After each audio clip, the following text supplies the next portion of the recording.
Hi there, this is Lucas from UQ Army.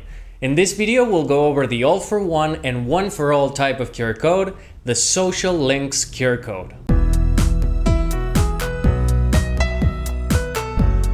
Social Links QR codes are more than just lists of social networks. They are portals to all links.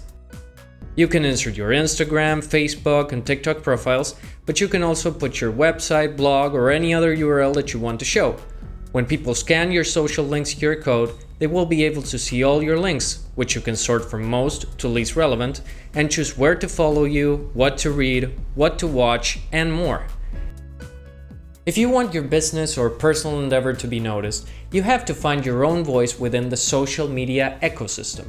And what better way to do so than by facilitating all your profiles, all your links, and more than by using just one QR code.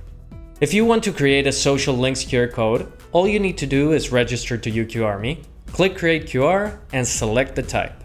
It's as simple as that. Well, that's it for now. Hope you found this video useful. If you did, please give it a like, share it with your colleagues, leave us your comments or questions, and subscribe to our channel for more videos about QR codes. See you later, and take care.